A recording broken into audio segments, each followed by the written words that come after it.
एक नाग और नागिन बड़े ही शिव भक्त थे। वो दोनों के दोनों तकरीबन रोज ही शिव मंदिर में शिव जी के दर्शन करने आते। दोनों के पास ही मणि थी। एक दिन मंदिर के पुजारी ने उन दोनों सर्पों को नागमणि के साथ देख लिया। मणि में से दिव्य प्रकाश निकल रहा था, जिसे देखकर पुजारी के मन में लालच आ गया। उसने नाग नागिन को मारने की योजना बना ली। हे नाग नागिन, तुम लोग कब से इस मंदिर में आते जाते हो? मैं इस मंदिर का पुजारी होते हुए तुमसे ये विनती करता हूँ कि अपनी मणि मुझे दे दो। इस मणि को हम किसी को भी नहीं दे सकते पुजारी जी। इस मणि को अपने पास रखने वाला दुनिया का सबसे शक्तिशाली व्यक्ति बन जाएगा और फिर लोगों को कष्ट भी पहुंचाना शुरू कर देगा। ठीक है नाग देवता, जैसी आपकी इच्छा। अब तो पुजारी जी के मन में दुनिया का सबसे शक्तिशाली व्यक्ति बनने का ख्वाब सजने लगा था। उन्होंने मन ही मन ठान लिया कि नाग और नागिन को खत्म करना है किसी भी कीमत पर। आखिरकार उन्होंने अपने दोस्तों के साथ मिलकर ये योजना बनाई कि अगली रात को जब ये नाग और नागिन मणि समेत मंदिर में प्रवेश करेंगे, तभी पुजारी जी घंटी बजाकर इनके आने का इशारा करेंगे और सारे दोस्त अपने अपने हथियारों से उसी वक्त नाग और नागिन का खात्मा कर देंगे। अगले दिन हुआ भी ऐसा ही। जब नाग और नागिन शिव जी की पूजा करने के लिए मंदिर में आए, तो उन्होंने पुजारी जी से आग्रह किया कि थोड़ी देर के लिए मंदिर का दरवाजा बंद किया जाए। मंदिर तो सभी के लिए खुला होता है। मंदिर के दरवाजे किसी के लिए भी बंद नहीं किए जा सकते। इतना कहने की देर थी कि पंडित ने घंटी बजाकर अपने दोस्तों को भी मंदिर के अंदर बुला लिया, जिन्होंने डंडों से पीट पीट कर नाग और नागिन को मौत के घाट उतार दिया। उन्होंने उनसे वो उनकी मणि भी छीन ली, लेकिन नाग और नागिन तो इच्छाधारी थे, इसलिए अब वो इच्छाधारी भूत बन चुके थे।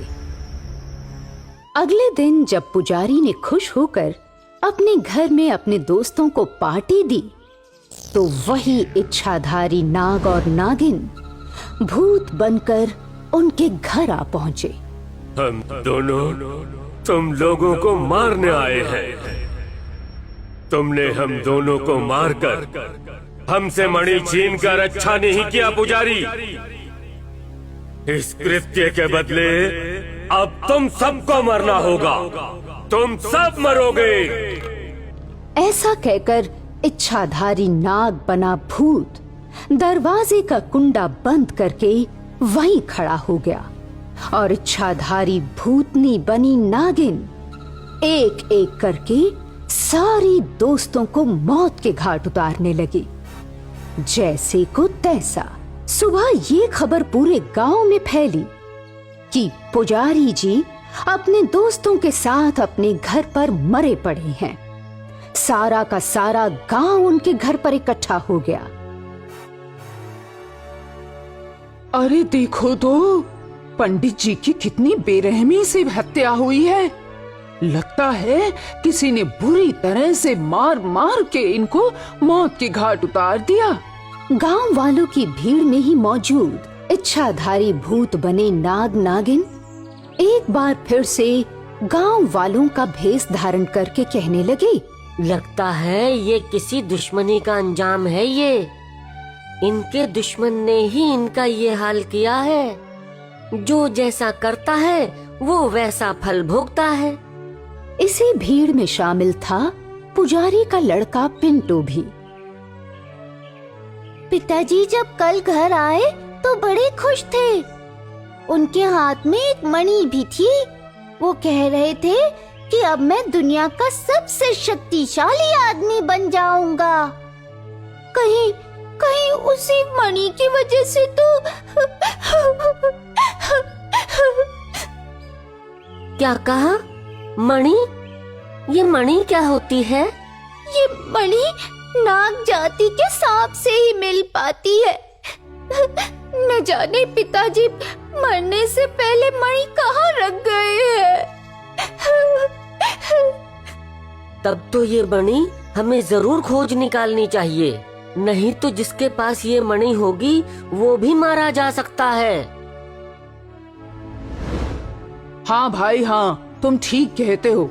हाँ हाँ सही बात है, जल्दी खोजो मणि, कहीं हमें नुकसान न पहुंच जाए, कहीं हम न मारे जाए इसके चक्कर में।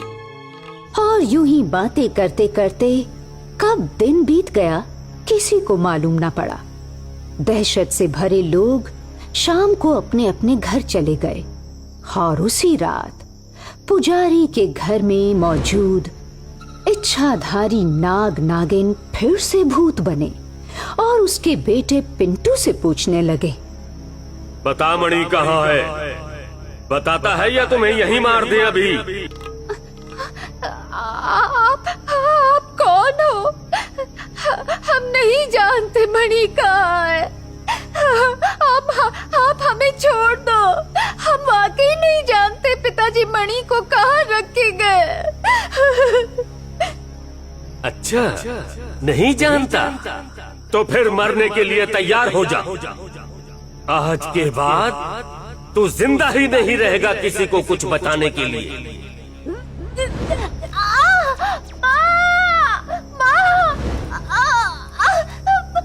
हमें छोड़ दो, हमने कुछ नहीं किया।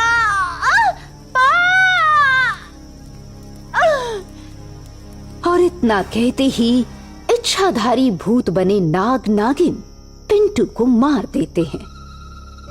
अब पिंटू की माँ सुंदरी की तरफ मुड़ते हैं।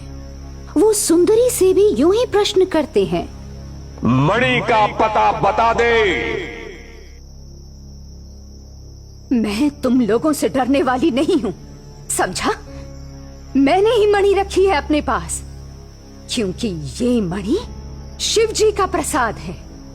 ये मणि हमेशा सत्य का साथ देती है।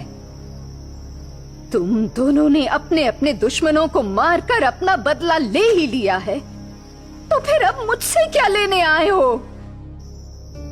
देखो देखो, तुमने मेरे पति को मारा, मैंने कुछ नहीं कहा, और अब मेरी ही आंखों के सामने तुमने मेरे बेटे को मारा। क्या गलती थी उसकी? बोलो, गलती करे कोई और भोगे कोई?